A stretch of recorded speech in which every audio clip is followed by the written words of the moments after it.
Bonjour Marco. Bonjour Eva. Ça va bien? Je vais super bien, et vous-même? Ça va, tranquille. On y va? Oui, allez-y. Oui. Allez, bonjour à tous, mesdames et messieurs. On est en mode diesel, mais ça va. On est très heureux de vous retrouver dans le cadre, bien sûr, de ce troisième rendez-vous de la semaine. Tout le monde est là, tout le monde est prêt afin de vous proposer une émission qui va s'étendre pendant 95 minutes. Nous allons aller jusqu'à 7h30.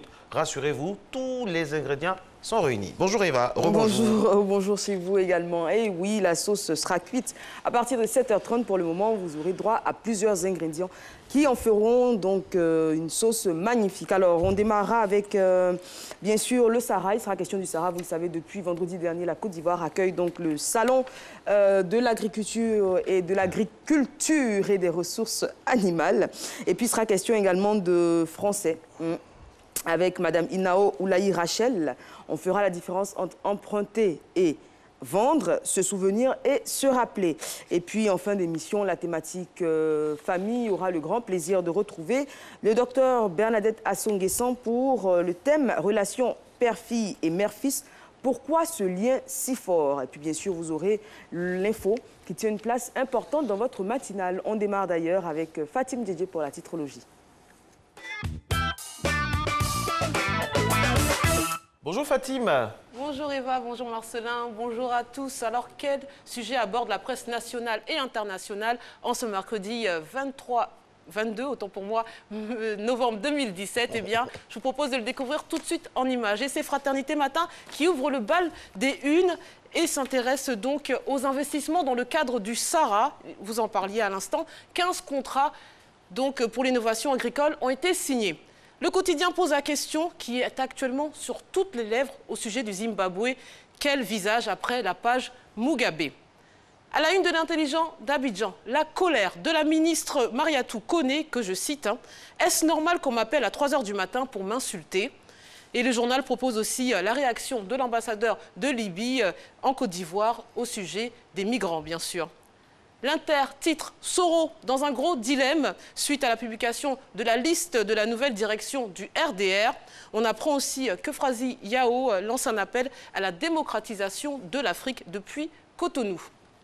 On parle sport, plus ou moins, avec Notre Voix qui publie les révélations de Jeune Afrique sur le deal secret entre la FIF et Marc Wilmots et titre « Sidi Diallo pris à la gorge ». Autre sujet en couverture, le témoignage d'un migrant ivoirien revenu donc au pays. Une information que nous évoquerons dès le démarrage de la revue de presse. Et on finit avec la une du quotidien français Libération qui s'intéresse au Zimbabwe. Mugabe, chute d'un despote. Et le journal s'intéresse aussi à l'ex-Yougoslavie et titre « Le dernier boucher » car c'est aujourd'hui même que l'on connaîtra le sort de Ratko Mladic, accusé de génocide, de crimes de guerre et de crimes contre l'humanité. Le détail des articles, c'est aux alentours de 6h45. À tout à l'heure. Tout à l'heure, Fatim. Hier, voilà, toute la toile, c'est devenu viral. Vous savez à quoi je fais allusion. Il y avait l'histoire de cette famille troublée par cette fameuse potion qui était destinée au fils, qui est atterri dans le ventre du père et qui a provoqué... Donnez-nous la suite, parce que vraiment sur la page, partout, on nous a demandé, mais quelle est la suite? Quelle est la suite? C'est vrai que j'ai évité quelques détails. Bon, la jeune femme donc a voulu envoûter monsieur. Et elle se rendait compte que ces derniers temps, eh bien, il rentrait tard. Elle avait l'impression qu'il avait peut-être une autre copine. Donc, par sécurité, être sûre qu'il allait l'épouser, elle a décidé d'aller voir son marabout. Et donc, malheureusement pour elle, c'est le père qui a mangé la potion. Parce que ce soir-là, monsieur n'est pas rentré. Donc, le père s'est dirigé devant le plat.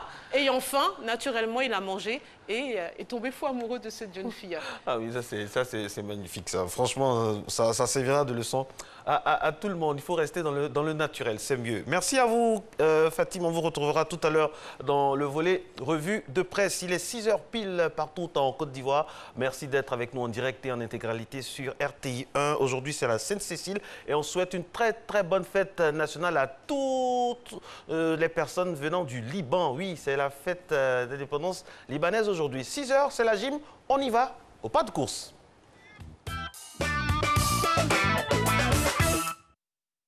Salut Eva, salut Marco, salut chers téléspectateurs. Je suis très heureux d'être en votre compagnie pour cette nouvelle émission de Gym. Aujourd'hui au programme, on travaille avec des haltères. Donc, qui dit haltère, pas forcément de bras, pas forcément de tout ce qui est épaules, triceps, biceps. Et c'est justement ce qu'on va faire aujourd'hui. On va beaucoup travailler nos épaules, on va travailler aussi le triceps au travers de divers exercices. Non seulement debout, mais aussi au sol à travers des pompes. Donc si vous êtes prêts chez vous, on part directement pour les échauffements. Ok, allez, on enroule les épaules là.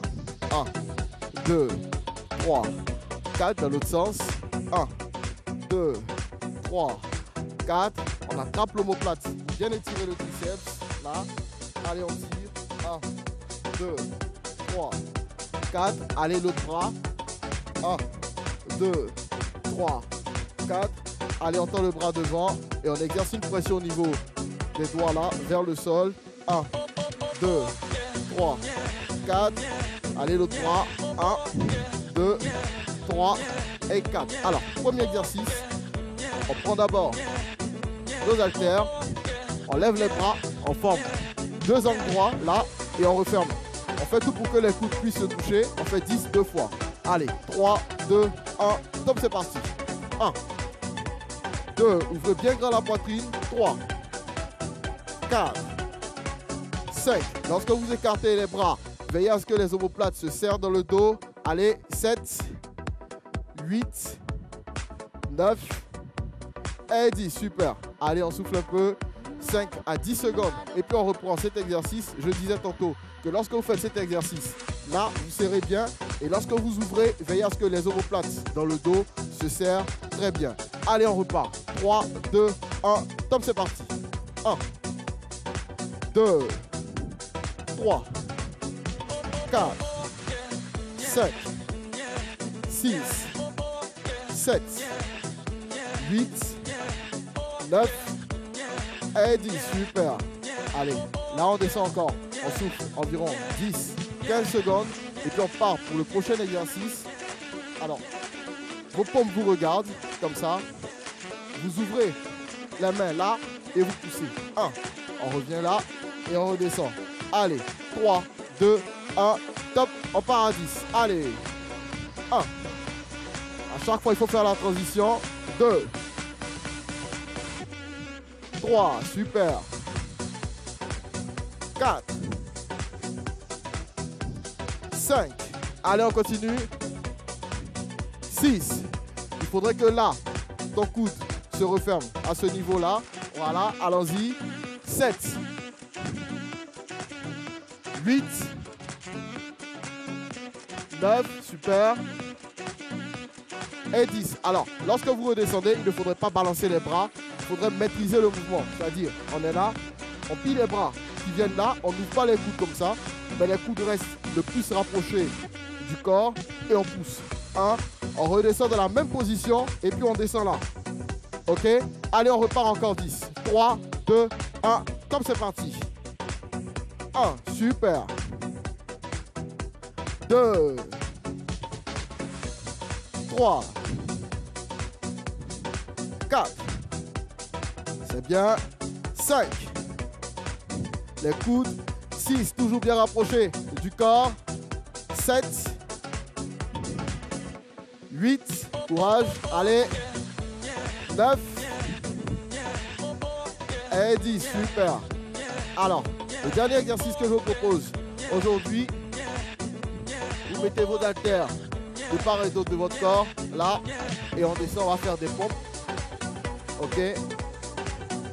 Alors, pour ceux qui sont chez eux à la maison, qui ne peuvent pas faire les pompes dans cette position avec les jambes tendues, vous descendez les genoux au sol, le fessier aussi un peu plus bas.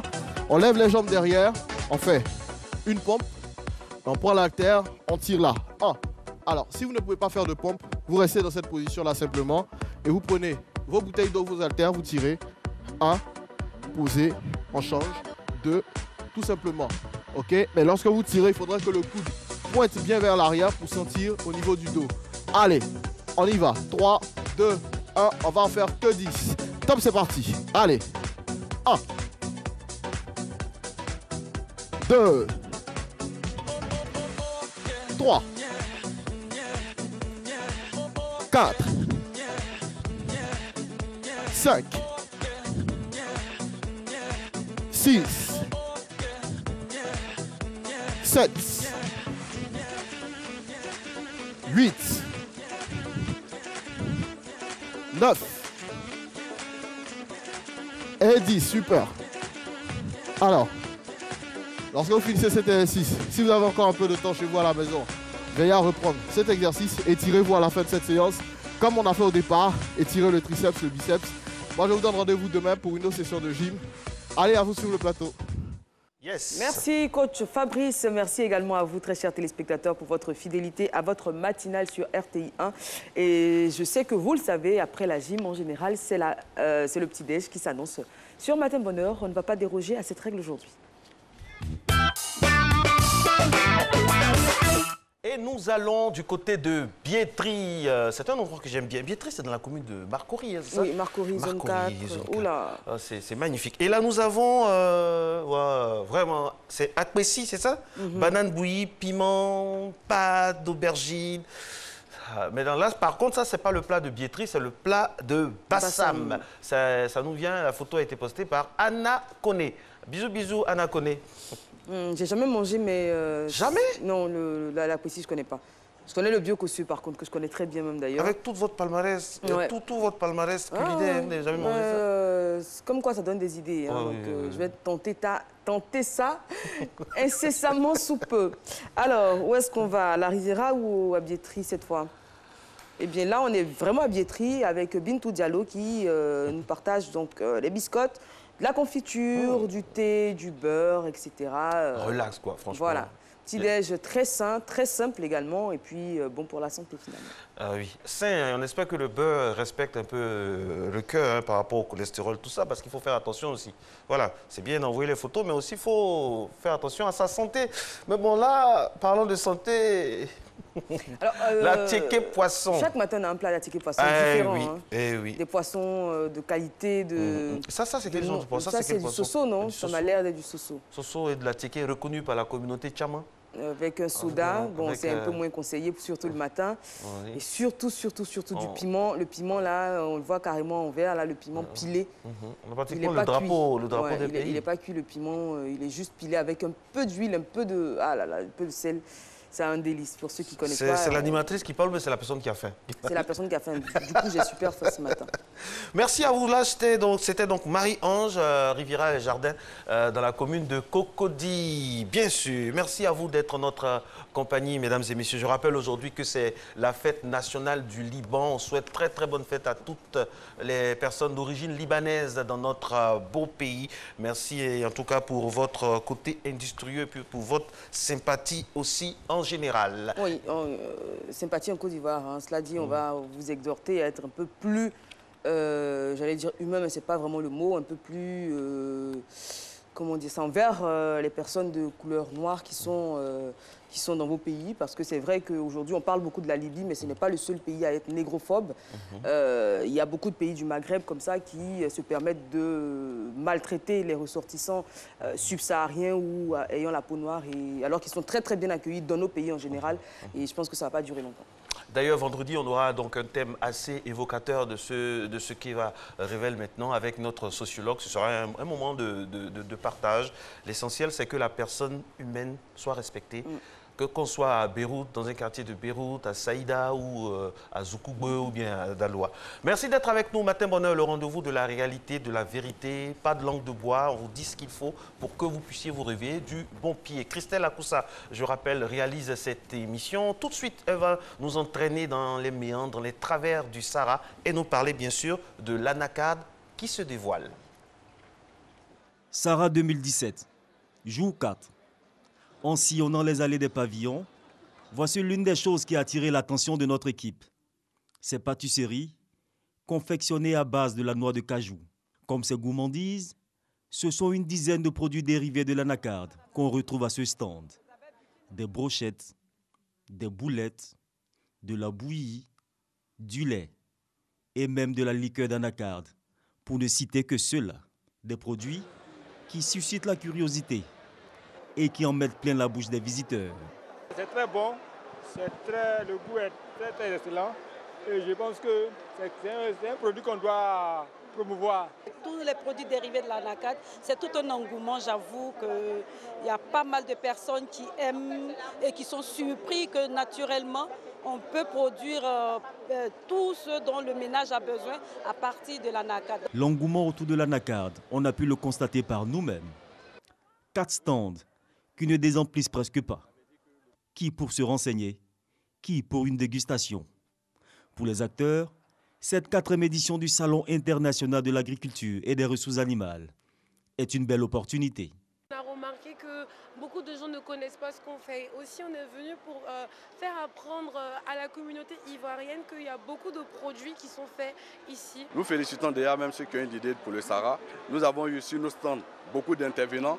Les gens sont venus nous voir, ils veulent en savoir plus sur les noix d'anacarde, comment ça se fait, comment on transforme, comment on produit. Et le Sahara nous permet de véhiculer tout ce message-là. Belle opportunité, mais n'empêche que ces performances doivent être améliorées pour préserver le premier rang de producteurs d'anacarde que la Côte d'Ivoire occupe sur l'échiquier international.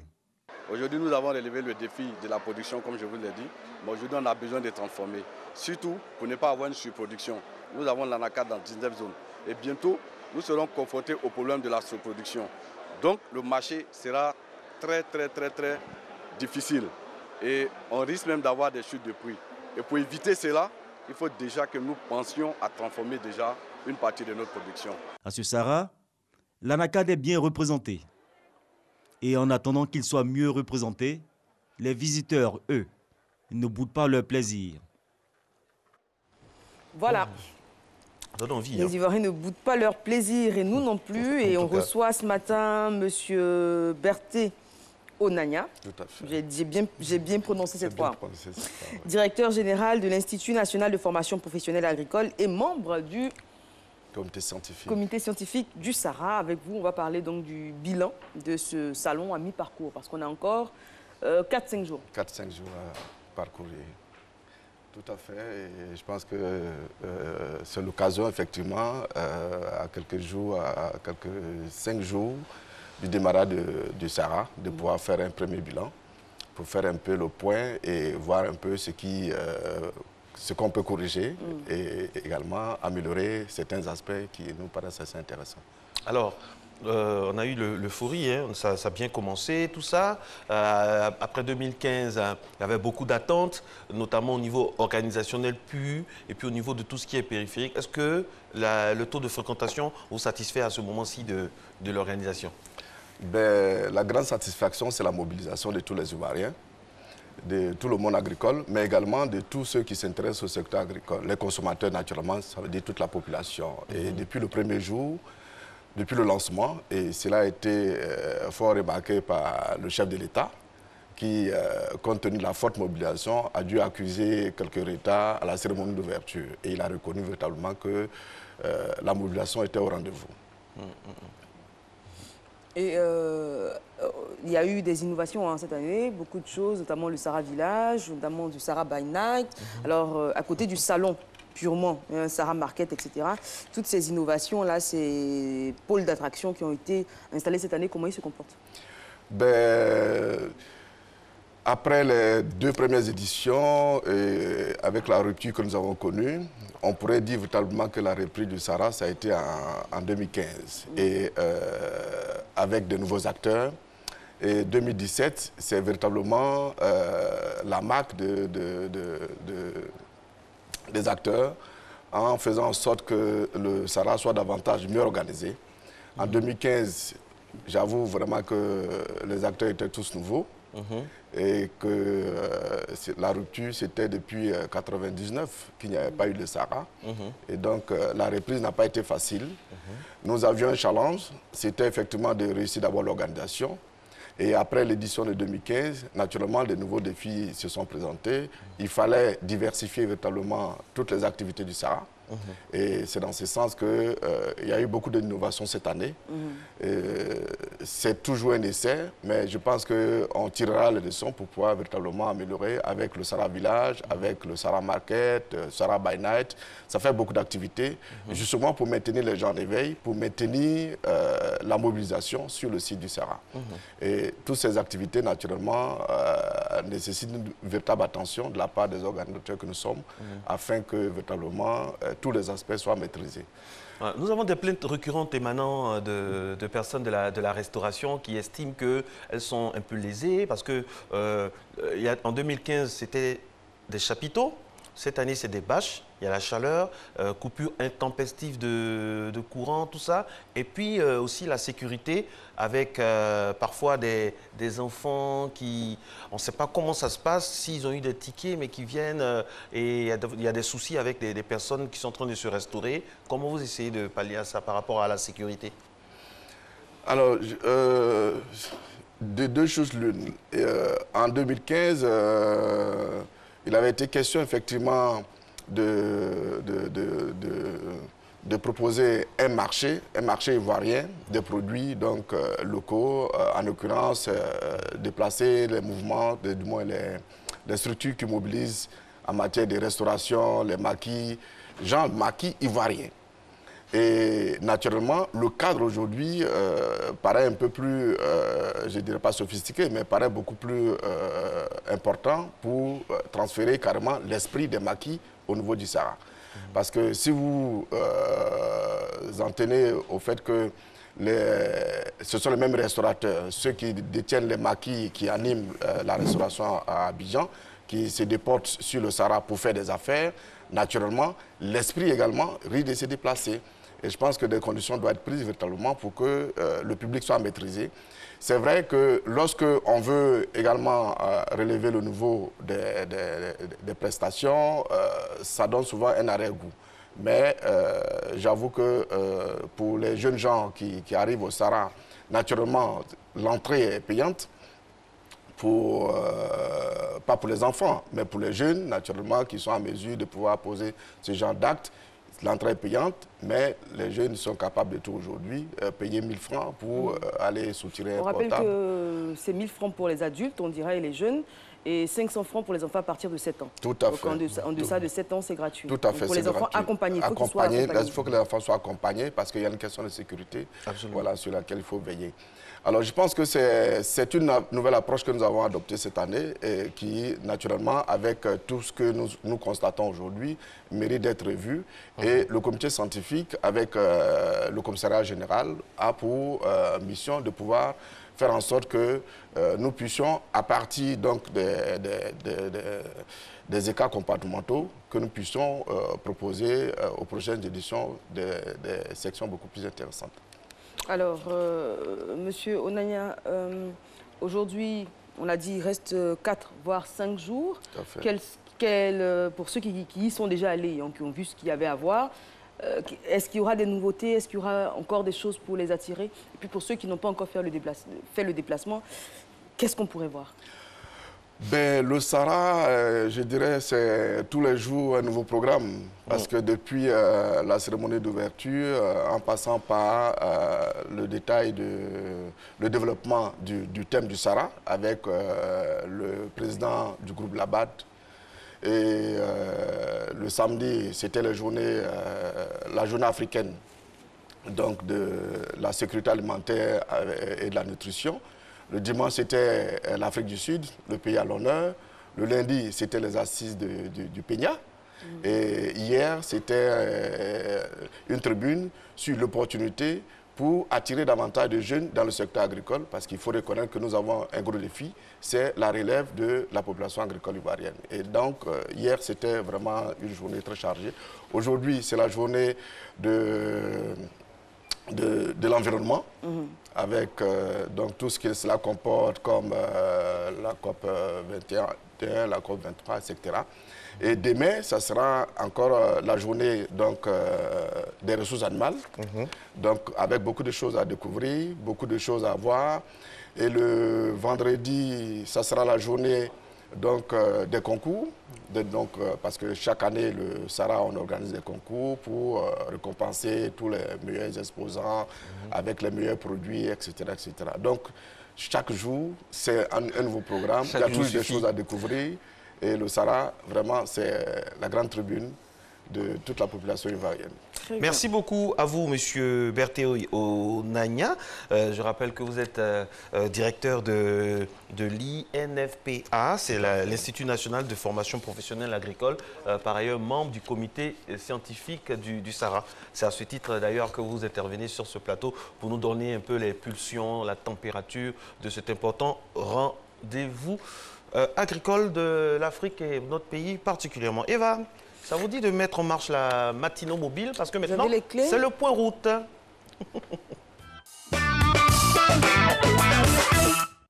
Première escale, Christelle Akoussa et Oasko va se rendre ce matin pour Dimbaré. Ce sera au plateau sur le boulevard lagunaire. Voilà, ce magnifique boulevard qui permet d'accéder donc à la commune du plateau qui s'éveille tout simplement. Rien de particulier à signaler. Ensuite, nous avons donc à 6h21 la situation à Cocody, de plateau, au Grand Carrefour, sur le Latry bien sûr, au pied de ces immeubles-là, non loin de la maison Gilles Touré. Nous avons donc la circulation donc, qui est cool, ça va. Troisième escale, ce sera tout simplement le Grand Carrefour de Koumassi qui s'éveille. Il n'y a pas deux personnes? Non, aujourd'hui on a une personne singletonne, on dira ça comme ça, qui marche toute seule. Merci beaucoup, Eva. Aujourd'hui, c'est le 22 novembre 1963. Voilà, pas 63, 22 novembre 2017. Mais on a souvenance de ce moment très important et très douloureux également. 22 novembre 1963, le décès de l'assassinat de John Fitzgerald Kennedy. Donc, une petite pensée pour sa famille et pour tout le peuple américain. Voilà. Maintenant, notre invitée, on va parler français. Oui, elle est installée. C'est toujours un plaisir de la voir parce qu'on sait qu'avec elle, on aura tous nos défauts de langage corrigés, je dirais. Et oui, et puis vous avez du boulot aujourd'hui parce que depuis ce matin, Marco et moi ne sommes pas très en forme, on ne sait pas ce qui nous arrive. On fait que buter sur les mots, on n'est pas très fluide. Donc, Dieu merci, vous êtes là. Donc, comme on dit chez nous en Côte d'Ivoire, mais là, c'est pas français, je vais pas. Soyez pitié. Comme on dit, vous parlez comme ça. On parlera de se souvenir et de se rappeler, et puis vendre et emprunter. Alors, on y va. On va commencer par emprunter. Bien. Tout le plaisir pour moi de vous retrouver. Plaisir partagé. Emprunter. On a aujourd'hui dans le langage ivoirien le verbe emprunter qui est utilisé de façon abusive. Emprunter par essence, de façon contextuelle, emprunter c'est suivre une voie ou suivre un chemin ou suivre une route. Emprunter c'est encore aller prêter un objet à quelqu'un et puis ensuite, par la suite, aller lui restituer cet objet-là. Et généralement, dans notre langage, on entend communément des gens dire, ils sont par exemple à des carrefours, j'emprunte tout à l'heure, j'arrive. Des verbes sans complément. En réalité, ça n'a pas de sens. Parce qu'emprunter, normalement, c'est un verbe qui ne peut pas se dire, on ne peut pas dire emprunter un véhicule. Mais on l'accepte de façon abusive. Ce verbe, quand on dit j'emprunte un véhicule, c'est dans le sens figuré. Normalement, c'est une voie qu'on emprunte. C'est un objet qu'on emprunte. Donc, quand vous êtes au téléphone et que vous dites j'emprunte, mais vous empruntez quoi? Vous empruntez quoi? Bon, j'emprunte un taxi. Vous empruntez le taxi appartient à une tierce personne et puis après, quand vous finissez d'utiliser le taxi, vous restituez à cette personne. Donc, c'est vrai qu'on utilise déjà emprunter dans le sens figuré, mais il serait intéressant pour les Ivoiriens aujourd'hui, quand on emploie le verbe emprunter, d'y ajouter le complément d'objet direct. Exemple? J'emprunte un taxi, c'est toléré au sens figuré. On a fini par l'accepter dans notre langage. Sinon, normalement, je monte dans un véhicule et je te retrouve à cet endroit. D'accord, on ne dit pas j'emprunte. Et puis, quand on parle d'emprunter au sens se faire prêter de l'argent, oui, ça c'est le sens propre. Voilà la différence entre prêter et emprunter. Voilà. Donc souvent certaines personnes pour dire j'ai emprunté, je lui ai prêté de l'argent, il dit je lui ai emprunté. Et ah non. Vice versa. C'est pas. Maintenant à vendre. À vendre. À vendre. Nous voyons généralement les véhicules en ville, sur les véhicules, les écriteaux à vendre. Ces véhicules-là, en réalité, ce sont des véhicules qu'on veut vendre à des prix bas, au rabais. Donc, on dira que ces véhicules sont en solde. Alors, le terme qui correspond, en réalité, c'est en vente. Parce qu'en vente correspond à rabaisser un prix, mettre ce prix-là comme si on était en solde. Alors qu'à vendre, il y a une autre connotation de à vendre. À vendre, c'est un objet, par exemple, qui sera peut-être sur le marché, mais pour le moment, le prix n'est pas fixé. Donc, dans l'attente. Donc, si vous avez envie de vendre votre véhicule, et si vous voulez confirmer aux gens que ce véhicule est vendu au rabais, il serait intéressant d'afficher désormais sur les véhicules en vente. Pour dire que si aujourd'hui vous voulez l'acheter, voilà, le véhicule est disponible à l'achat. l'achat. Il est disponible à l'achat. Par contre, quand on dit à vendre, c'est qu'il faut... Vous allez dans un supermarché, par exemple, vous allez dans un rayon, vous avez une marchandise, généralement le prix n'est pas affiché, mais quand vous appelez ceux qui travaillent dans le magasin, ils vous diront, oui, cet objet est à vendre, mais pour le moment, le prix n'est pas affiché. Alors que quand il est en vente, il y a un prix qui est déjà confirmé. Très bien. Et on va terminer avec... Se souvenir. Se souvenir, se rappeler. Waouh. Alors, moi, abusement, personnellement, je sais pas la différence. On entend les gens dire, je me souviens de son visage, et je me rappelle de son visage. Non, on ne se rappelle pas du visage, on se rappelle le visage. Les deux verbes ont le même sens. Mais seulement la différence, je vais revenir encore sur un thème que j'ai employé la dernière fois, transitif direct, transitif indirect. On va prendre se rappeler, c'est un verbe transitif direct. Et le verbe se souvenir, c'est un verbe transitif indirect. Oui. Ce qui sous-entend que se rappeler admet seulement des compléments d'objets directs. Et se souvenir admet seulement des compléments d'objets indirects. Je vais vous prendre une phrase. Je me rappelle l'histoire que ma grand-mère m'a racontée. Ensuite, je me souviens de l'histoire que ma grand-mère m'a racontée. Quand on passe à la pronominalisation, je me souviens de l'histoire que ma grand-mère m'a racontée, je m'en souviens. Je me rappelle l'histoire que ma grand-mère m'a racontée, je me la rappelle. Donc, du coup, abusivement, on a pour habitude d'employer le verbe se rappeler avec la préposition de, ce qui n'est pas normal. On se rappelle quelque chose. On se souvient de quelque chose. Donc, désormais, pour se rappeler, il faudrait éviter d'y ajouter le 2 qui va faire appel à un complément d'objet indirect. On va se rappeler. On n'est pas les seuls à faire cette erreur-là. Je me souviens d'un film qui a eu beaucoup de succès. C'était « Souviens-toi l'été dernier ». Normalement, c'est « Souviens-toi de l'été dernier ». C'est pas « Souviens-toi l'été dernier ». Souviens-toi de l'été dernier.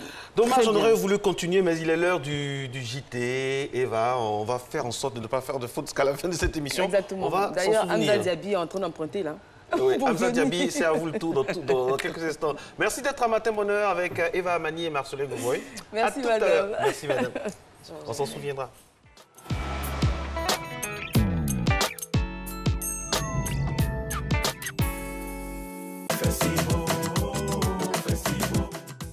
Festibo 2017, le Conseil régional et l'ONG L'Étoile du Bunkani vous convient à la célébration de la 5e édition du Festival des danses traditionnelles du Bunkani.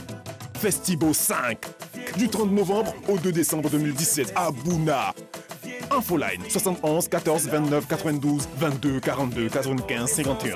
www.festibo.org. Que je te montre toutes les danses de chez moi. Quand c'est beau, c'est Festibo.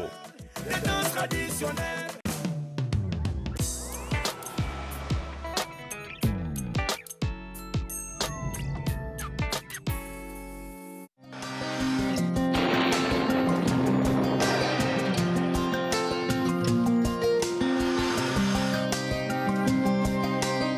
MTN, everywhere you go. Mesdames et messieurs, bonjour. Quelques passages nuageux seront sur les régions forestières et le littoral, ce qui pourrait provoquer de la pluie par la suite. Toutefois, le ciel s'éclaircira progressivement au cours de matinée. Les régions comme le nord, l'est, le centre et l'ouest seront supplantées par quelques nuages et seront affectées par des vents relativement frais avec des possibilités de pluie sur la bande centrale. Les températures prévues pour la matinée, nous aurons 25 degrés à Abidjan comme à Diaké, 24 degrés sur les villes de Bondoukou, Boaké, Daloa, Dimbokro, Gagnoa. Korogo marquera également 24, il fera 24 degrés à Mans. Sur la ville d'Odiéné, le mercure sera de 22 degrés, San Pedro 26 degrés, Sassandra 25 degrés, il fera 25 degrés à Tabou et Yamoussoukro 26 degrés. L'après-midi, des vents relativement secs souffleront sur l'ensemble du pays. Cette situation sera favorable à de belles intrusions du soleil et à l'atténuation des nuages à fort développement vertical qui naîtront sur les régions forestières et la bande centrale. Ces nuages denses donneront des pluies relativement faibles ou de courtes averses. Les températures prévues pour l'après-midi, nous aurons 30 degrés à Abidjan, à Diaké 30 degrés, Bondoukou 32, Boaké 32 degrés, Daloa 32 degrés, Dimbokro 33 degrés, Gagnoa 32 degrés, 34 degrés sur la ville de Korogo, 32 degrés à Mans, Odiéné 34 degrés, 30 degrés sur les villes de San Pedro, Sassandra et Tabou et à Yamoussoukro. La température sera de 33 degrés. Très belle matinée à toutes et à tous.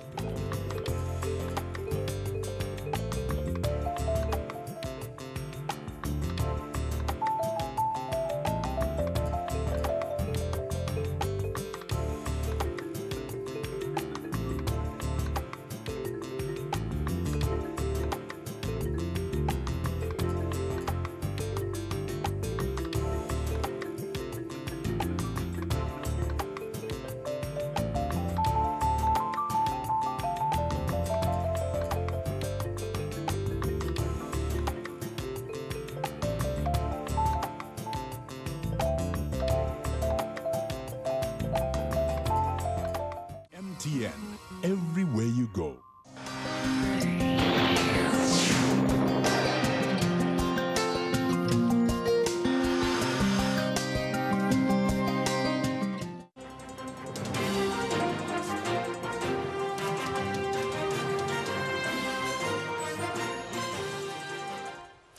Bonjour mesdames et messieurs, bienvenue dans ce 6h30. 155 Ivoiriens en situation de détresse en Libye sont rentrés à Abidjan lundi dernier. Une opération de retour volontaire des migrants organisée par le ministère de l'Intégration africaine et des Ivoiriens de l'extérieur en collaboration avec l'OIM, l'Organisation internationale pour les migrations.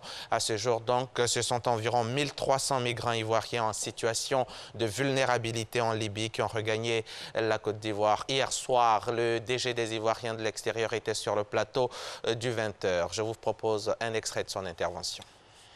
Vous connaissez la situation en Libye, c'est une situation extrêmement délicate, une situation sécuritaire qui exige que beaucoup de prudence puisse être développée, notamment dans la sécurisation de l'aéroport. Hier, nous avons eu des difficultés particulières parce qu'il a fallu trouver un petit porteur qui est parti de l'aéroport de Zouara, faire 3 rotations vers l'aéroport de Mitiga pour ensuite mettre tous ces 155 personnes à bord et les faire revenir en Côte d'Ivoire.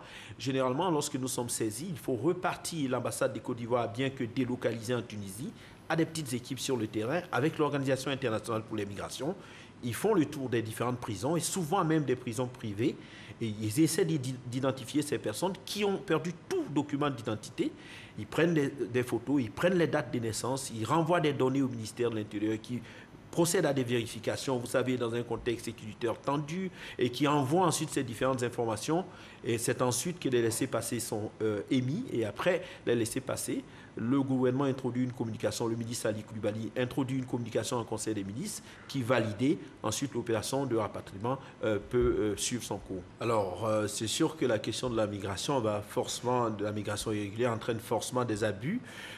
Beaucoup de migrants ont été victimes de cela. Pour l'instant, nous avons commencé le profilage. Beaucoup ont expliqué les violences corporelles, ont pu montrer certaines violences corporelles, mais en ce qui concerne tous les détails de ces différents abus dont ils ont pu être victimes, lorsque nous allons finir le profilage dans les jours à venir, nous pourrons donner une image définitive de ces personnes qui sont revenues dans des conditions extrêmement difficiles en Côte d'Ivoire.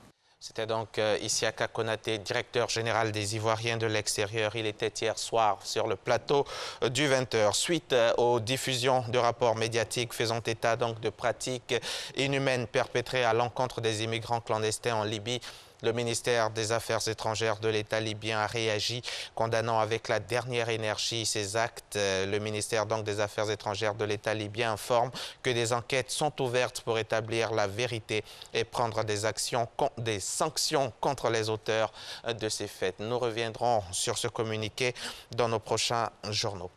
La télévision, c'est désormais l'outil qui fait partie de notre quotidien. Au bureau, dans nos salons, nos chambres, il est finalement partout pour nous informer, nous distraire ou maintenir le lien social.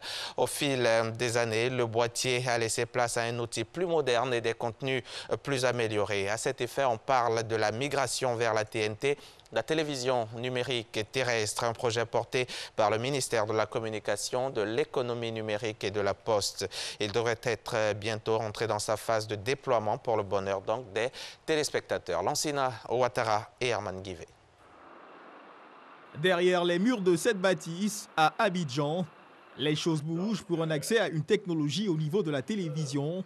Depuis des années, le gouvernement ivoirien travaille à mettre à disposition du public la TNT, la télévision numérique terrestre. Dans cette définition de télévision numérique terrestre, il y a la notion de télévision, il y a la notion de numérique et il y a la notion de terrestre. Donc télévision, nous savons tous ce que c'est. Numérique, c'est que contrairement à l'ancien système qui était analogique, maintenant nous changeons de processus de diffusion. Et terrestre, parce que nous recevons le signal de la télévision par voie terrestre, contrairement au câble par exemple, ou contrairement aux satellites que les gens connaissent bien. Si le comité national en charge du passage à la TNT s'active encore plus pour concrétiser ce projet, après la phase pilote réussie, c'est qu'il y a de nombreux avantages. C'est d'abord la qualité de l'image et du son, mais c'est aussi la diversité. Parce qu'en Côte d'Ivoire, en même temps que nous mettons en place le phénomène de numérisation, nous mettons aussi en place de façon concomitante le phénomène de libéralisation. Donc, le téléspectateur ivoirien aura donc à sa disposition plus de chaînes.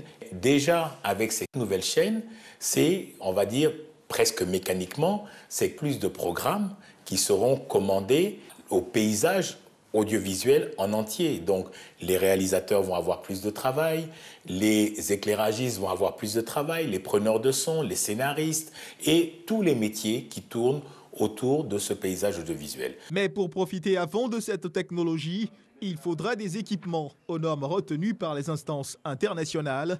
À cet effet, l'État a pris des dispositions pour que la télévision reste un média de masse. L'État a veillé à ce que l'accès à la TNT soit rendu le plus facile et le plus souple possible pour les foyers de Côte d'Ivoire. À côté de la maîtrise de ce projet hautement technique par le gouvernement, l'ensemble des acteurs des médias devront produire du contenu local adapté à un public de plus en plus exigeant. À ce niveau, la Côte d'Ivoire peut compter sur son influence culturelle dans la sous-région.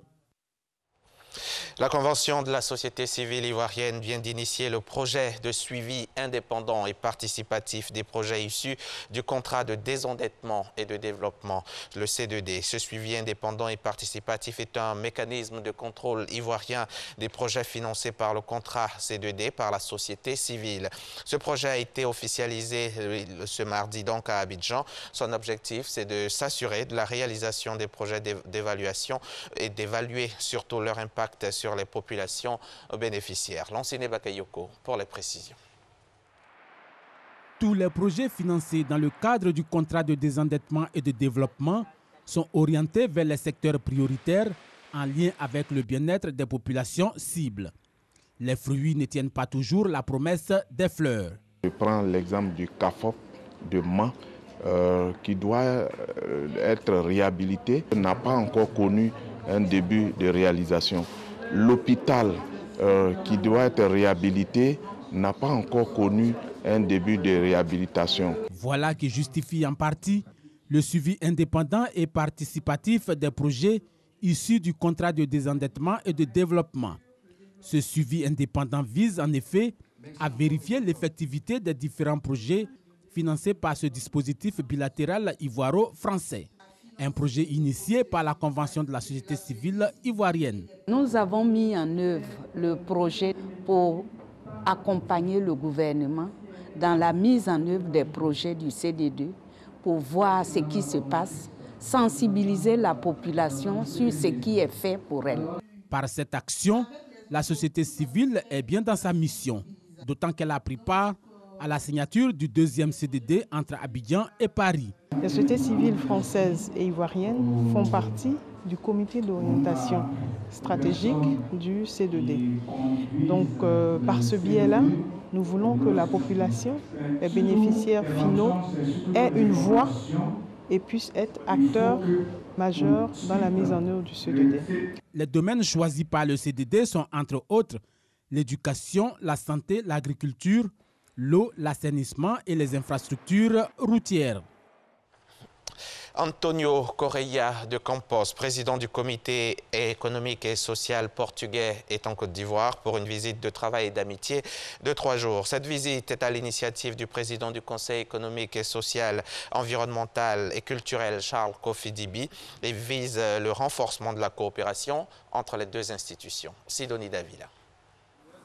C'est en plénière ce mardi que Charles Kofi Dibi et son homologue portugais Antonio Correia de Campos, président du Conseil économique et social du Portugal, ont réaffirmé leur volonté de travailler au rayonnement de leurs institutions respectives. Votre visite s'inscrit dans la nécessité de renforcer des liens privilégiés entre nos 2 institutions et mutualiser nos efforts et nos moyens afin d'adresser des sujets d'intérêt commun. J'appelle de tous mes voeux une coopération véritable, renforcée entre nos 2 institutions. Comment fonctionne l'institution sœur du Portugal? La question a été au cœur des échanges entre Antonio Correia de Campos et les membres du Conseil économique, social, environnemental et culturel. Les relations que j'ai avec mon collègue sont non seulement des rapports techniques ou professionnels, sont aussi des rapports d'amitié qui vont aider à cimenter les rapports futurs. Parce que ça ne se termine pas ici. J'ai eu le plaisir d'inviter Monsieur le Président à une visite à Lisbonne et j'espère que cette visite pourra continuer les discussions. Antonio Correia de Campos est en Côte d'Ivoire pour un séjour de 3 jours à l'invitation de Charles Kofi Dibi, président du Conseil économique, social, environnemental et culturel. Au terme de leur rencontre, les 2 parties, à travers la signature d'une convention de coopération, se sont engagés à coopérer pour une convergence de vues au sein des instances internationales afin d'élargir le cadre de concertation. Reportage signé Sidonie Davila. À la tête du Zimbabwe depuis 37 ans, Robert Mugabe a annoncé hier mardi sa démission dans une lettre adressée au président du Parlement. Une démission qui intervient alors que le Parlement examinait une procédure de destitution contre le président âgé de 93 ans. L'annonce de sa démission a été saluée dans la capitale Harare. Une décision motivée par le désir d'assurer un transfert du pouvoir sans problème au Zimbabwe. C'est la raison émise pour la démission ce mardi de Robert Mugabe. Le président zimbabwéen a remis sa démission après 37 ans de pouvoir. L'annonce a été faite par le président de l'Assemblée nationale lors d'une session extraordinaire du Parlement à Harare. La réunion débattait de sa destitution. Moi, Robert Mugabe, remets formellement ma démission de président de la République du Zimbabwe avec effet immédiat. J'ai choisi volontairement de démissionner. Cette décision a été motivée par mon désir d'assurer un transfert du pouvoir sans problème, pacifique et non violent. L'annonce de la démission a été saluée dans la capitale. Depuis le coup de force de l'armée il y a une semaine provoqué par la révocation du vice-président Emmerson Mnangagwa, le président Mugabe avait perdu 1-1 ses soutiens. Robert Mugabe, héros de la guerre d'indépendance, était le plus vieux dirigeant en exercice de la planète. Et après la démission de Robert Mugabe, le porte-parole de la ZANU-PF a indiqué que l'ancien vice-président zimbabwéen Emmerson Mnangagwa serait nommé ce mercredi 22 novembre président par intérim par le Parlement, une fonction qu'il occupera pour 90 jours. Celui qui a fait tomber Robert Mugabe n'était toujours pas dans le pays mardi soir. Selon des proches, Emmerson Mnangagwa se trouvait toujours en Afrique du Sud et devait arriver tôt ce mercredi matin à Harare, la capitale zimbabwéenne, à bord d'un jet privé. En coordination avec le gouvernement fédéral de Somalie, les forces américaines ont mené une frappe aérienne en Somalie contre un camp de Shebab hier mardi 21 novembre aux environs de 10h30 heure locale, tuant plus de 100 combattants. La frappe américaine a eu lieu à quelques 200 km au nord-ouest de Mogadiscio et visait un camp d'entraînement de Shebab. C'est ce qu'a indiqué l'AFRICOM, le commandement américain pour l'Afrique. Fin de ce journal. Merci, Monsieur Diaby. Merci, Madame, Monsieur. Rendez-vous demain. À demain. Alors, Eva, ça va? Oui, ça va super bien. Notre ça va bien? Ça va mieux, hein? Oui. Par rapport au réveil dieselique. Oui, là, ça va. C'est très lent ce matin, mais ça va. Ça va. Lentement, mais sûrement, on y arrive. Notre invité, Cédric Lombardo, est installé. Avec lui, on parlera donc de la COP23. Bonjour. Ce sera dans quelques instants. Pour l'heure, on a grand plaisir à retrouver Miss JJ pour la revue de presse. Sexy en diable ce matin. C'est parti. Et on démarre avec un migrant ivoirien qui témoigne et raconte son calvaire en Libye dans Notre Voix. Il s'agit de Niapo, parti chercher un mieux-être en Tunisie. Il s'est retrouvé en Libye où il a été enlevé par une bande armée. Selon lui, en Libye, il traite les Noirs comme de la marchandise. Certes, il n'a pas été vendu, mais emprisonné et torturé. Je le cite. Nous avons passé 6 mois dans cette prison sans voir la lumière du jour. Certains camarades ont pris des balles, beaucoup sont morts, de nombreuses filles ont été violées. Nous avons réussi à nous enfuir après que la prison où nous étions incarcérés a été libérée par un groupe de combattants. Sur le même sujet, l'intelligent d'Abidjan nous apprend que le gouvernement libyen a produit un communiqué pour condamner le traitement inhumain des migrants qui sont basés sur son sol. Des traitements qu'il qualifie de contraires à la culture et à la valeur du peuple libyen. En attendant, une enquête a été ouverte pour retrouver donc les auteurs de ces actes et afin de prendre des sanctions idoines. Mais l'article précise aussi autre chose, que le gouvernement libyen s'insurge contre l'ouragan médiatique qui s'abat sur son pays depuis la révélation de cette affaire. La fondation Mo Ibrahim publie son index sur la gouvernance africaine.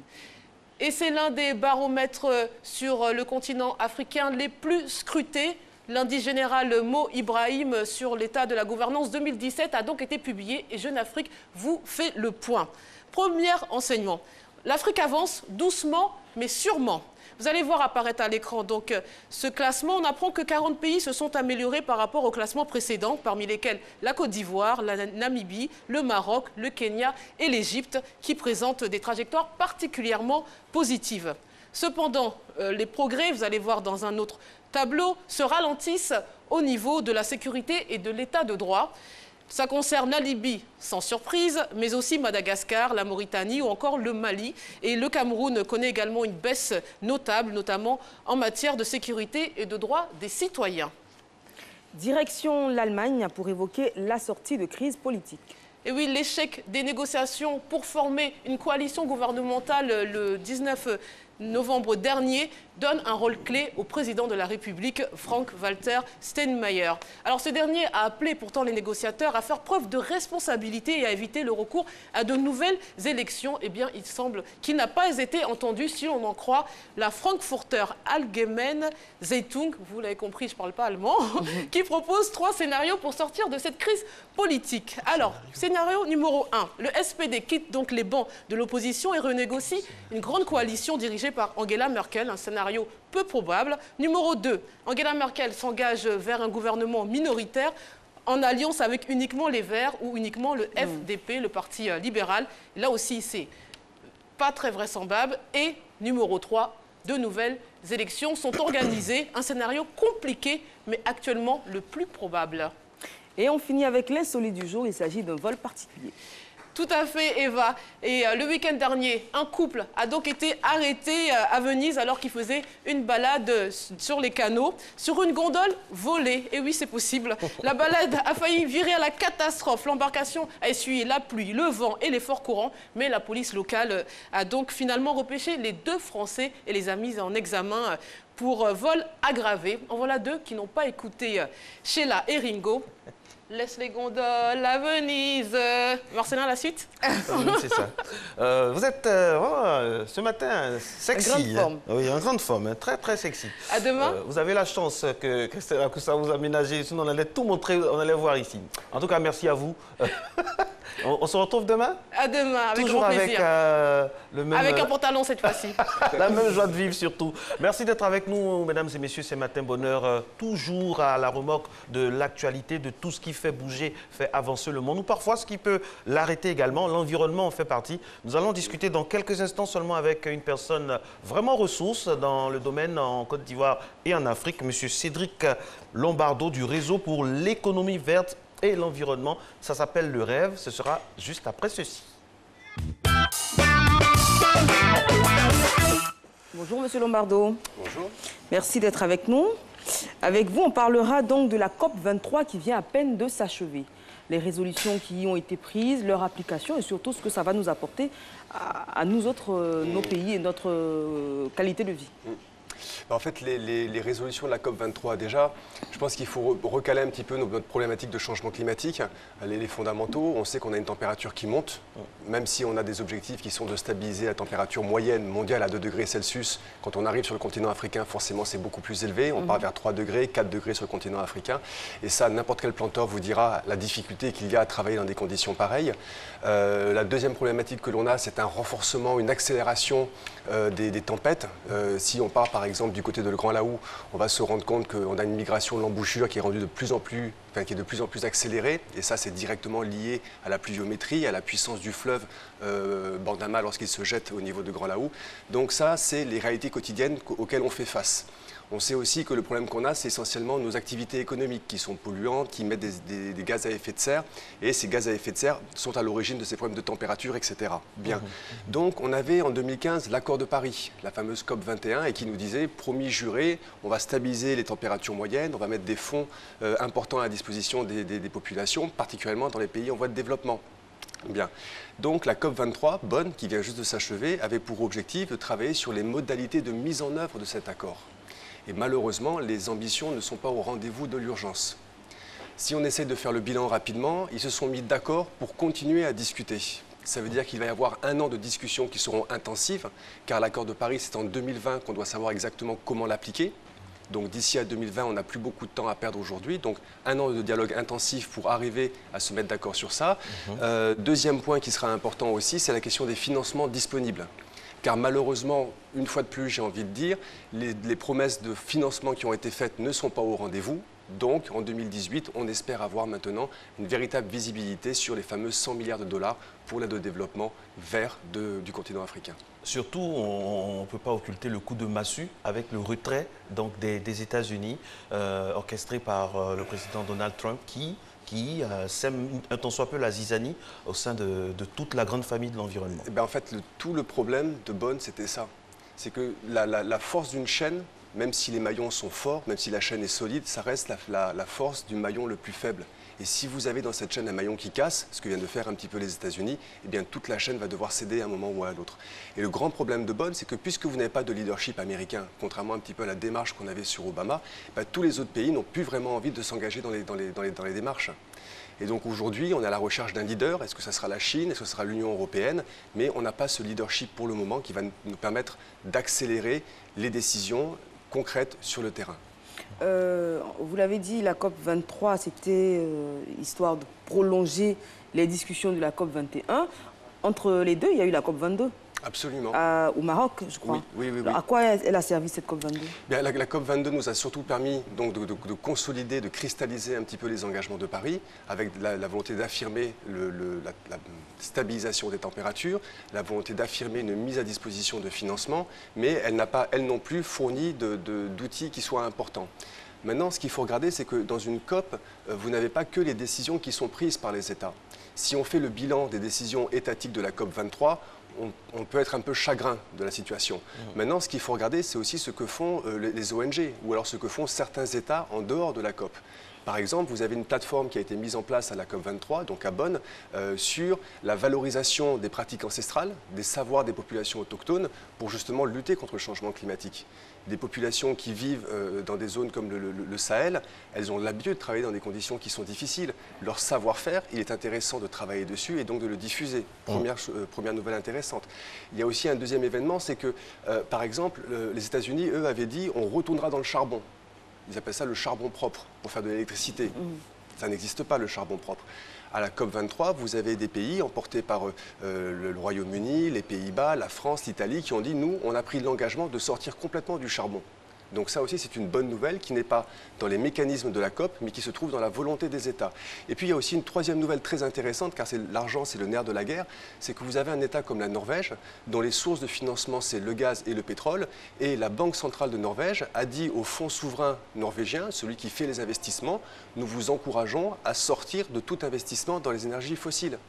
Ça aussi, ce sont de bons indices qu'on va avoir sur le marché. Monsieur Lombardo, l'Afrique, on le sait, paye toujours le lot tribut. Notre continent, ce n'est un secret pour personne, souffre depuis longtemps des affres du non-respect de l'environnement. Mais on a l'impression que nos gouvernants en Afrique n'en sont peut-être pas encore très conscients. Il n'y a pas trop d'unité autour de ça. Et quand il ne s'agit pas, par exemple, de délégations pléthoriques. Oui, effectivement, le continent africain s'est fait remarquer cette année parce que dans les 5 plus grandes délégations inscrites à la COP, c'était des délégations africaines. Et la Côte d'Ivoire occupait? Et la Côte d'Ivoire était la première, avec 492 personnes inscrites dans la délégation ivoirienne.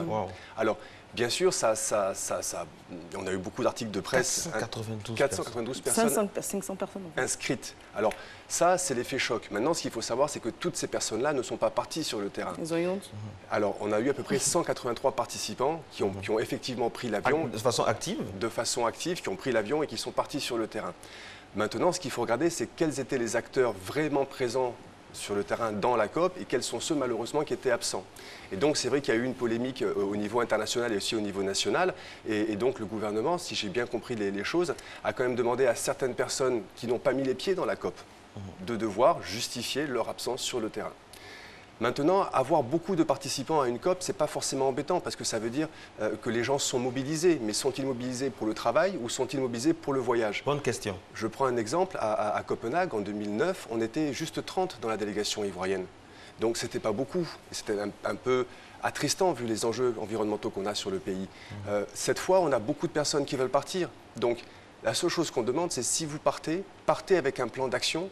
Partez en sachant exactement ce que vous allez faire à la COP et revenez avec des actions à mettre en œuvre sur le terrain. C'est ça qui est le plus important. Et surtout pas aux frais du contribuable, soit dit en passant. Non, mais cela dit, moi je connais une personne qui est partie à cette COP23 et qui n'a absolument rien à voir avec l'environnement.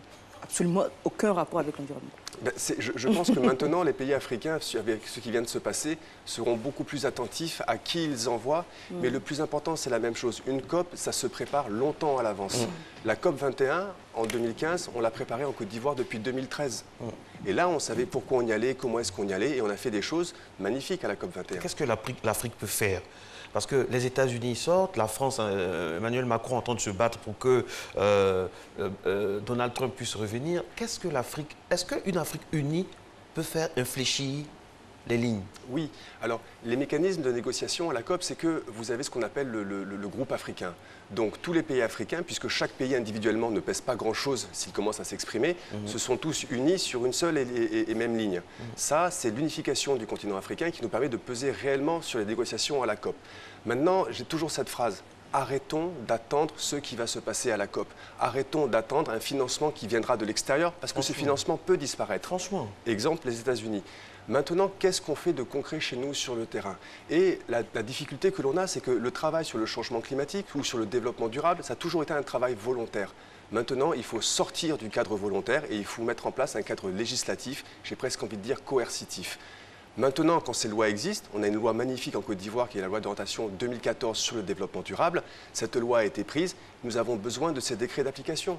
Nous avons un très beau code de l'énergie, 2014, on a besoin de renforcer son application. Nous avons un beau code des mines avec, je crois, presque 60 dispositions de développement durable à l'intérieur. Mettons-les en œuvre. Sortons de la théorie, allons à la pratique maintenant. Allons à la pratique, mettons en place ces décrets d'application. Et puis surtout, il faut aussi savoir mobiliser le secteur économique. Vous avez 3 piliers dans le développement durable. Vous avez l'environnement, vous avez le peuple, le pilier social, et vous avez le pilier économique. Okay. Car les acteurs qui savent mobiliser des ressources, des financements dans un planning pour un résultat, c'est le secteur privé. Donc il faut vraiment faire une alliance entre le public, les ONG et le secteur privé pour mettre en place un plan d'action avec des résultats transparents, affichés, publiés. Très bien. Merci. Merci beaucoup, à vous. Monsieur Lombardo. Alors, vous écoutez, on ne sait pas si on doit avoir de l'espoir ou si on doit être complètement désespéré. Mais bon, on espère que les choses iront pour le mieux et qu'on saura tirer des leçons utiles de cette COP23 et surtout, comme Marco le disait, sortir de la théorie et passer à la pratique. Et vous allez, Eva, nous donner le nom de la personne qui allait à la COP23. Ah oui, moi je suis prête à témoigner. Attends, allez, la suite. Je vais témoigner sans souci. Le point route nous attend. On passe au point route à présent. Merci. Le point route. RTI 1, la chaîne qui rassemble.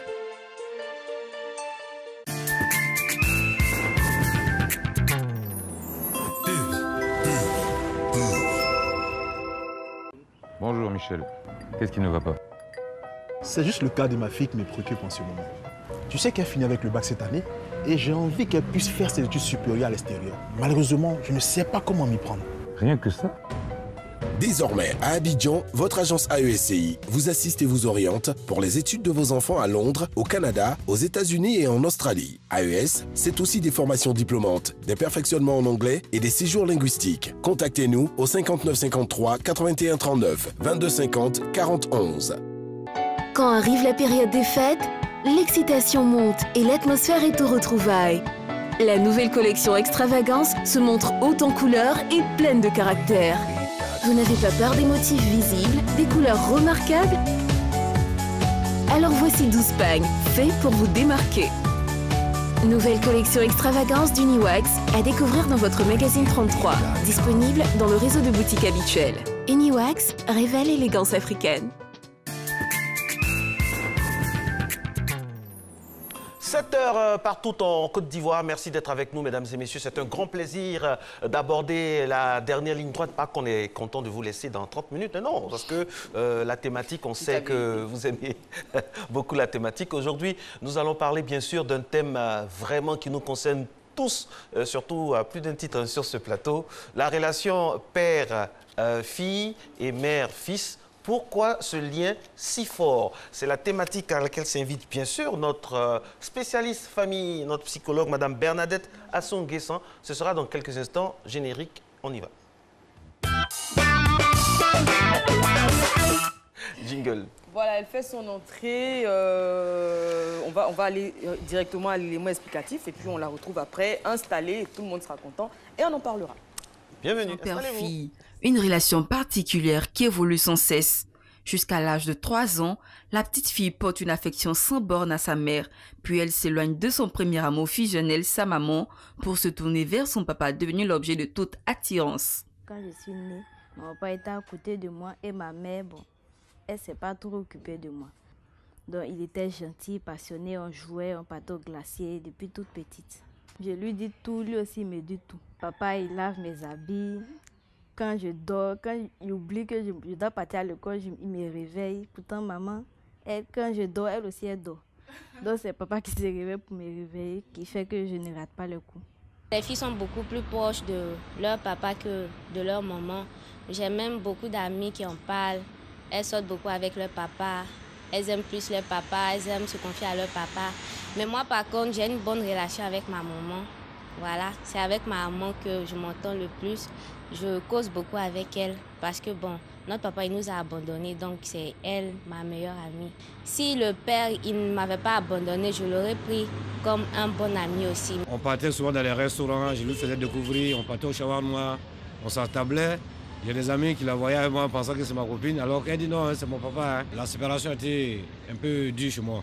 Parce qu'à l'habitude qu'on avait, c'est ma première fille, je l'aimais bien. Je me demandais, où elle s'en va, est-ce qu'elle serait dans les conditions? Bon, il y a tous ces remords. L'amour est toujours là, parce que même tout on est en contact, même hier même elle m'a appelé. Mère-fils, une autre relation unique, car mettre au monde un fils est une très belle aventure pour une mère. Selon elle, c'est le petit gladiateur qui va conquérir le monde pour sa maman. C'est aussi une relation de séduction entre la mère et son enfant. Avec moi, bon, il reçoit plus de câlins par rapport à son papa, donc c'est ça qui nous lie plus. Bon, c'est un truc que je ne sais pas comment expliquer, parce que je n'arrive pas à trouver d'explication à cela. Puisque, bon, selon moi, je prends les deux sur le même pied d'égalité. Mais si l'autre préfère être avec le papa, bon, je peux dire que c'est un truc naturel. De manière générale, l'homme est toujours attiré par son contraire. Voilà, en tant que père, j'ai un amour grand pour mes filles parce que je me dis qu'elles sont, en tant que filles, elles sont un maillon faible. Donc il est de mon devoir d'être plus attaché à elles pour leur éviter les pièges de la vie, en quelque sorte. Mère-fils, comment trouver la bonne distance? Selon des psychologues, l'allaitement est beaucoup plus long et collé serré avec un garçon, et cet amour inconditionnel de la mère peut tourner à l'obsession, créant plus tard une rivalité avec la belle-fille. De l'amour, juste ce qu'il faut, car les papas excessivement protecteurs sont aussi légion. Voilà, le postulat est posé, comme aime à le dire ma très chère voisine. Nous allons essayer maintenant on va se laisser éclairer par les lumières de notre spécialiste. Alors, le thème en lui-même est très évocateur. Hein. Oui. Lien, on parle de lien, on parle de père, de mère, de fils, de fille, on parle de lien fort. C'est tout un alignement de thèmes très forts, finalement. Tout à fait. Bonjour. Et je voulais juste dire qu'effectivement, on parle de l'essence même de la vie. Parce que de ce qui va se dérouler dans les liens du père à la fille ou du père au fils, de la mère à son fils ou de la mère à sa fille, conditionne la suite de la vie de ces trois personnes. Et même au-delà de la construction de la famille que le fils ou la fille va construire demain avec un partenaire. Et si tout va bien, on construira une bonne nation. Si tout va mal, on construira une nation de guerre. Donc c'est vraiment la base et la base de beaucoup de maux de nos sociétés. Cette relation, ce lien. Si ce lien est mal ficelé, si la relation est mal construite, ou si c'est construit sur des choses qui ne sont pas saines, alors on court très souvent à la catastrophe. Effectivement, les relations, ce type de relation est très fort et très déterminant pour la vie de tout et chacun. Le type de relation dont on parle, très chers téléspectateurs, c'est le lien mère-fils, père-fille. Oui. Et c'est croisé. Croisé. Mais je voudrais que nous ne puissions pas laisser de côté la relation du père à son fils, et de la mère à la fille. Parce que cela aussi est tout aussi important. C'est vrai que cette relation père-fille est beaucoup plus marquée à cause de ce que il y a beaucoup de littérature par rapport à ce thème. On parle du complexe d'Oedipe qui serait la source de la chose. Mais nous disons que au-delà de tout ce que nous pouvons voir après la naissance de l'enfant, cette relation se construit bien avant la conception de l'enfant. Bien avant. Au moment en tant que jeune personne, Eva ou Marcelin, vous projetez déjà, vous voyez déjà la famille que vous aurez, les enfants que vous aurez, les sexes que vous voulez, le nombre que vous voulez. Donc avant même d'aller dans un foyer, avant même de concevoir de façon effective un enfant, il y a tout le fantasme, toute la projection qu'on fait par rapport à ce qu'on veut avoir comme fille ou comme fils. Tout part de là. La conception mentale. La conception mentale ou sociale ou culturelle ou psychologique, le fantasme qu'on y met, tout part de là. Alors pour faire simple, si vous avez imaginé, vous avez souhaité de toutes vos forces en tant que père, avoir comme premier enfant un fils et que c'est un garçon, c'est une fille qui vient, par rapport à la conception initiale, le fantasme qu'on a nourri et ce que Dieu nous donne, il y a un écart et parfois cela est très mal géré. Et donc la relation qui va s'en suivre va être assez compliquée par rapport à la maturité de ce père qui a fantasmé quelque chose qu'il a eu ou qu'il ne l'a pas eu. De la même façon, quand dans mon fantasme, je dis mon premier fils, mon premier enfant, c'est une fille et par bonheur, c'est une fille, le fantasme s'est réalisé et on y est préparé, on y met donc beaucoup plus d'amour, beaucoup plus d'éléments, beaucoup plus d'attention. Et c'est de là que peuvent venir les liens très, très, très forts. Donc c'est véritablement avant même la conception que les choses se préparent. Maintenant, la deuxième étape, c'est pendant la conception, le temps de la grossesse. Quelle est mon attitude par rapport à l'enfant à naître? Je suis une mère, inconditionnellement, il y a déjà cette fusion avec ce qui est en moi, qui fait partir de moi. Et donc, dans cette relation, il n'y a personne d'autre que ce qui est en mon sein et moi. Donc, la relation à la mère est déjà en train de se construire et de se vivre effectivement. Le père, pour l'instant, n'intervient pas, plus ou du moins, dans nos sociétés traditionnelles à nous, Africains, le père n'est pas très souvent impliqué dans la grossesse. On dit, bon, c'est une affaire, elle est enceinte, il faut la laisser de ce côté. Mais nous disons qu'il faut, déjà à l'étape de la conception, que le père vienne, que le père participe. C'est vrai qu'il ne porte pas cet enfant en son sein, mais il le porte dans son fantasme et donc participera de façon effective ou non à toute cette période de conception. Son attitude va aussi donc influencer l'enfant qui va naître. Donc la base, au fait, c'est la tête, c'est le cerveau, c'est le cœur. Le cerveau, le cœur, les gestes. Et après, c'est pas un long fleuve tranquille. Hein. Ça peut aller, il y a des hauts, il y a des bas dans la construction de cette relation-là. Absolument. Donc, quand nous disons au moment de la conception, l'enfant qui est en son sein vit de façon étroite tout ce que la mère vit. Et pendant cette période-là, jusqu'à l'âge de 2 ans à peu près, l'enfant rédige son mémento. Le mémento, c'est mon cahier ou mon livre dans lequel je confectionne, j'écris, j'inscris tout ce que je ressens, tout ce que je vis. Donc, pendant la période de la grossesse, si la mère vit des émotions très diverses, très contradictoires, si elle est dans les pleurs, si elle est dans les chagrins, l'enfant aura toujours tendance à se recroqueviller parce qu'il le revit la tristesse de sa mère, qu'il ne comprend peut-être pas, mais il la vit. Si la mère est dans une ambiance très joyeuse, très riche d'émotions positives, cet enfant va naître avec des dispositions positives. D'accord? Mais quand je parle de rédaction de mémento, les faits et gestes de l'entourage sont inscrits. Pour l'instant, il ne sait pas à qui attribuer la tristesse que vit ma mère ou la joie que ma mère a, mais il le rédige. Il entend les sons et donc il peut déjà associer, si ma mère entend cette voix ou ce son, c'est à ce moment qu'elle devient triste ou qu'elle devient gaie, il enregistre cela. Et donc sa relation à cette voix, beaucoup plus tard, quand il va la reconnaître, ça sera une relation fluide ou une relation tendue. Donc déjà dans la conception, voilà comment les liens avec notre enfant se créent. Et tout cela relève du subconscient, en fait, de l'inconscient même, je devrais dire. Ah non, ce sont des processus tout à fait conscients. Je veux dire, l'enfant qui est dans le sein de sa mère, qui entend une voix qui a tendance à attrister sa mère ou à l'égayer, 2 ans après, 3 ans après, 5 ans après, quand il entend cette même voix, inconsciemment, il le projette les sentiments que sa mère ressentait vis-à-vis de cette personne. Vis-à-vis de cette personne, voilà. Exactement. Parce qu'il a déjà enregistré, il a déjà vécu. Cette étape-là, il a déjà vécu.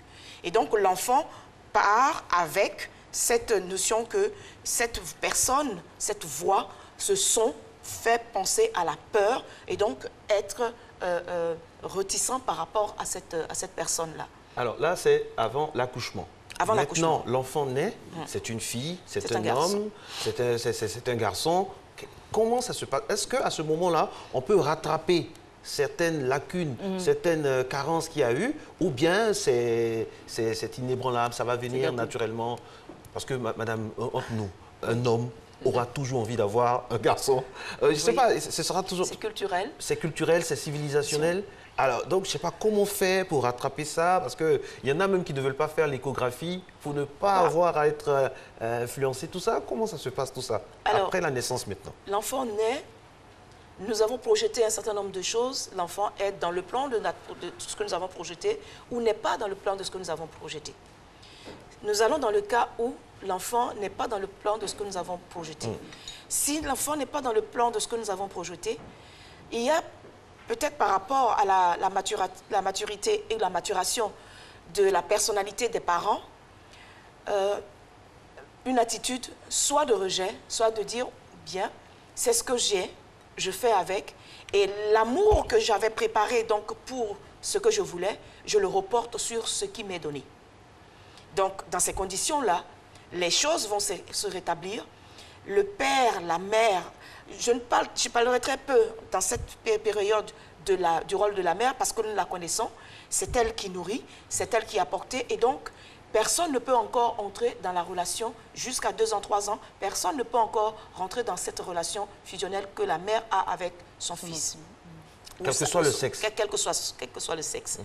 Donc, on reporte sur l'enfant qui est né, l'amour, tout ce qu'on avait préparé, et on se dit, bon, j'y vais. Dans ces conditions-là, le père va s'investir à aider la maman, à faire la toilette de l'enfant, à faire un certain nombre de choses et tout cela. La mère, naturellement, elle va faire ce qu'elle a à faire en tant que mère, nourricière. Elle va continuer à faire ce qu'elle a à faire jusqu'à un certain âge. Maintenant, le déclic vient d'où maintenant? Le déclic vient où pour que ce soit incliné vers... voilà. Alors, c'est à l'âge de 3 ans. Nous disons théoriquement 3 ans, mais cela peut se produire bien avant, comme cela peut se produire bien plus tard. Théoriquement, nous disons que le complexe d'Édipe s'installe à partir de à ce niveau-là.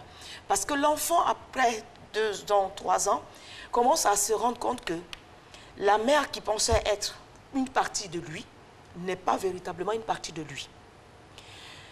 Et commence aussi à se rendre compte qu'en dehors de le couple que nous formions, il y a d'autres personnes autour de nous.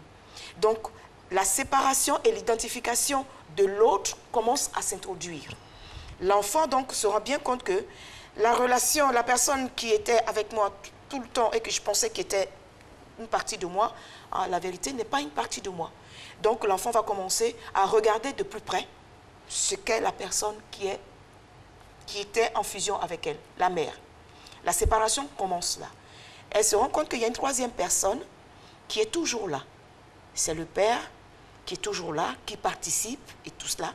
Et donc, la séparation avec la mère se fait tout doucement. Et elle, au lieu d'être une relation fusionnelle, on devient une relation tripartite. Moi, celle à qui j'étais attachée, et l'autre personne que je constate qui est là. À ce niveau-là, la jeune fille va commencer à regarder, elle observe tout ce qui se passe du père à la mère, la relation des parents. En regardant la relation des parents, elle voit l'affection, la tendresse. Ça, je parle dans le cas idéal de ce qu'il y a, attention, tendresse et tout cela. Elle regarde et elle se dit, voilà un modèle que je peux suivre. Et donc, elle va commencer à mimer, à vouloir faire comme la mère. Mais l'objet de son affection n'est plus la mère dont elle se détache, mais le père. Cela va beaucoup plus loin pour la jeune fille parce qu'il se met en place donc cette séduction pour le père. Ça va jusqu'à l'âge adolescent où on va se faire toute coquette, tout ce qu'on fait pour plaire au père. On rentre en rivalité. Et le terme, c'est la rivalité. On rentre en rivalité avec la mère. Et cela peut aller très, très, très loin. Quand c'est mal géré. Si c'est mal géré. Jusqu'au mariage, même après. Au-delà, c'est toute la vie. C'est toute la vie. Cette transition-là, c'est toute la vie. Si elle a été mal gérée, c'est toute la vie. Alors, si cette transition est mal gérée, Marco le disait, la jeune fille traîne ses problème, on va dire, jusqu'à dans son mariage. Absolument. Et dans son couple, elle a tendance à rechercher son père. À rechercher son père, ou même, ce n'est pas seulement la recherche du père, les conséquences de cette relation mal gérée, cette relation mal comprise, peut entraîner, par rapport à son caractère, déjà dans son choix, vouloir avoir le père, toujours le père, mais ne pas être rassasié, c'est-à-dire être en permanence à la recherche de quelque chose, parce qu'elle ne peut pas se fixer, parce qu'elle ne peut pas choisir, parce qu'elle a de l'insatisfaction, et ça va beaucoup plus loin, à développer même un certain nombre de comportements qui sont nuisibles pour la société par rapport à cette relation qui a été mal gérée. Ce qui est vraiment magnifique, hein, je vais entre guillemets là-dedans, c'est que ce soit du père à la fille, ou de la mère au fils, mais c'est passionnel, c'est fusionnel. Et quand on ne sait pas le gérer, comme on disait tout à l'heure, il faut...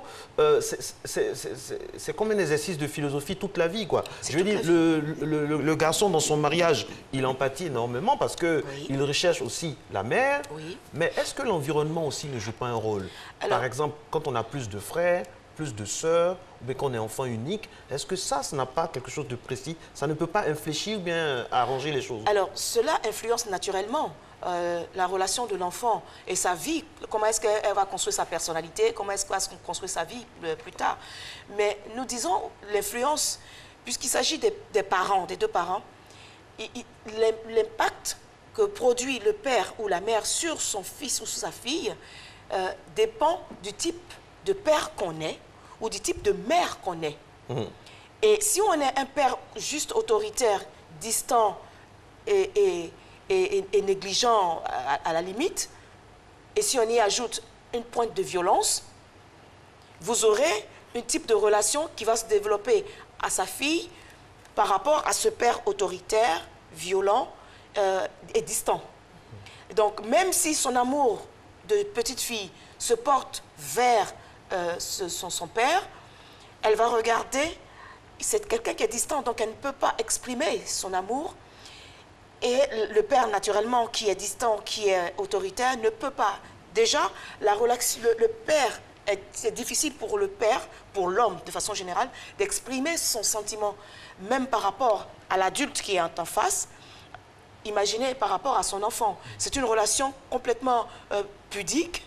Donc, ce sera par des gestes qu'il va exprimer cela, il va envoyer des cadeaux, mais il ne le dira pas verbalement, contrairement à la mère qui sera enclin à dire des choses, qui va faire des compliments, un certain nombre de choses. Donc, dans cette relation-là, le type de père ou le type de mère conditionne la nature de la relation et la force de la relation, du lien qui va se tisser entre le père et sa fille et la mère et son fils. Et donc, il faut regarder à tout cela. Le caractère de la mère qui va donc conditionner la façon dont elle va apporter l'éducation, le soutien, le guide qu'elle est pour cet enfant, dépendra de sa personnalité. Et de la même façon, pour le père, si c'est un père qui est très prévenant, qui est très aimant, sa relation aussi sera bien plus améliorée par rapport à son fils ou par rapport à sa fille. Vous l'avez dit, si c'est un père qui est prévenant, qui est aimant, qui est présent. À l'inverse, quand on a un père qui est colérique, qui est violent, qui est brutal, qui a tendance à maltraiter la mère, l'enfant, que ce soit la jeune fille ou le jeune garçon, a tout de suite une attitude de défense et il est braqué, il ne supporte pratiquement pas le père. Tout à fait. C'est parce que la mère, n'oublions pas que la mère, que ce soit pour le petit garçon, que ce soit pour la petite fille, c'est le premier amour. C'était moi, une partie de moi, et puis progressivement l'autre.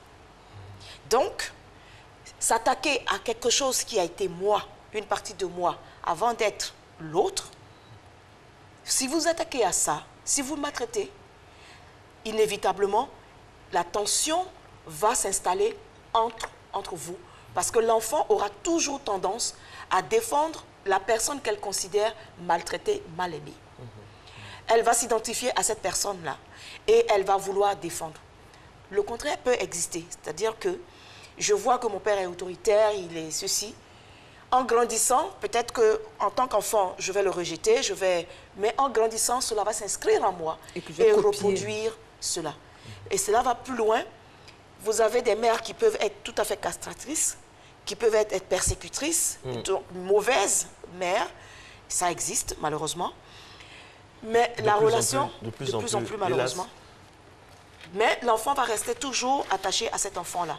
C'est exactement le même phénomène qui se produit quand une personne se fait kidnapper, se fait violenter. Syndrome de Stockholm. Je n'ose pas dire les termes pour décrire la chose. Donc, finalement, l'agresseur, mon malfaiteur devient celui-là vers qui je vais parce que je convertis, j'ai besoin d'avoir de l'amour, donc je préfère prendre le peu d'amour que je peux avoir, même s'il y a de la maltraitance en dessous. Et malheureusement, beaucoup de mères ne faisant pas très attention ou n'étant pas elles-mêmes très maternelles parce qu'ayant baigné peut-être dans une éducation qui ne leur a pas permis de manifester... Voulant être l'homme à la place de l'homme. Voilà, tout cela, c'est le type de mère et le type de père qui va donc conditionner la relation, la qualité de la relation mère-fils ou père-fille. Madame nos sociétés africaines, il y a beaucoup de pudeur. On a beaucoup de pudeur dans la société africaine. Un père a du mal à dire à son fils je t'aime. Il dira pratiquement jamais. Une mère aussi.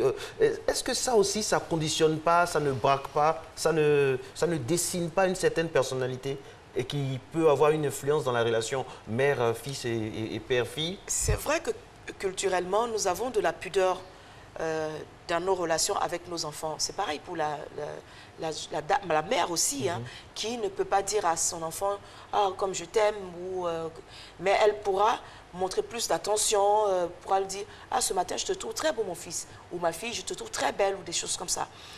La femme va s'exprimer plus facilement, l'homme... Aujourd'hui, excusez-moi, mais aujourd'hui, ça passe.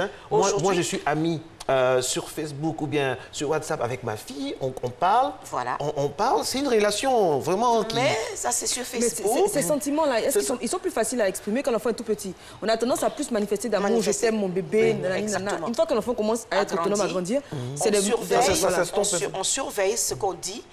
Parce que c'est ce que la société nous apprend à être pudique. Tout ce qui est amour, tout ce qui est sexe et tout cela, ce sont des choses que nous couvrons assez bien. Et donc, dans l'expression de notre amour, effectivement, l'enfant peut le sentir, percevoir qu'au-delà de la distance que le père peut manifester, il a de l'amour pour moi. Et donc, avoir une très bonne relation avec son père et vice-versa avec la mère aussi. Il ne faut pas oublier, quand nous parlons de type de père ou de type de mère, que ce sont des catégories et leur influence va donner ce que le garçon ou la fille deviendra demain. La jeune fille va rechercher systématiquement le père ou refuser d'avoir l'image du père. La petite fille, le petit garçon va rester dans les jupons de sa mère et va dans la vie, au moment où il s'agira de se choisir une partenaire, il va vouloir avoir une partenaire qui va lui apporter, donc, la substitut de la mère, la même affection, la même tendresse. Cette relation joue de la séduction. Que ce soit avec le père, que ce soit avec la mère, c'est une relation de séduction. Voilà. Et qui dit séduction, dit conséquence de la séduction si elle est bien menée. Si elle n'est pas bien menée, conséquence de la séduction qui peut déraper à des caractères assez difficiles. En définitive, ce lien fort-là, comment faire en sorte qu'il puisse être bénéfique à toute la famille, à toute la sphère il faut savoir, j'ai raison garder pour toute chose. Qu'on soit fille ou garçon. Qu'on soit fille ou garçon, il ne s'agit pas d'engloutir l'enfant qu'on aime dans nos sentiments au point de faire de lui, de l'ingérer. C'est-à-dire on l'ingère, il est en nous. Même si l'enfant a appris ou apprend à se détacher à partir de 3 ans de la mère, la relation à la mère est très très très forte. Et la jeune fille va avoir 2 choses à faire. Au niveau du complexe d'Oedipe pour l'âge de 3 ans, son Édipe se vit de deux façons. Elle va d'abord supprimer la mère, juste une façon de dire, supprimer la mère, rentrer en rivalité avec la mère, mais beaucoup plus tard, dans sa construction définitive, il va falloir qu'elle se sépare aussi de son père. Donc elle va se séparer de ses deux parents, contrairement au garçon qui, lui, ne se séparera seulement que de son père. Vous comprenez? Oui. Il va s'identifier après à son père, il va faire comme son père, il va devenir un homme et les choses vont beaucoup plus simples. Donc l'Oedipe, la construction de ce lien est beaucoup plus compliquée pour la jeune fille que pour le petit garçon. Il faut donc faire beaucoup plus attention à la relation à la fille. À bon entendeur. Salupé. Merci beaucoup, Marco. Voilà. Vous avez bien compris. Oui, j'ai été très studieuse, très attentive, parce que ce sont des choses qui peuvent toujours servir. Merci à tous pour votre fidélité. Merci Christelle Akoussa qui réalisait cette émission. Merci à Kadi Fadiga pour la rédaction en chef. On se retrouve demain, même heure, même canal, mais n'oubliez pas, à partir de 14h30, la rediffusion de la thématique, c'est sur RTI 1. À demain. Ciao.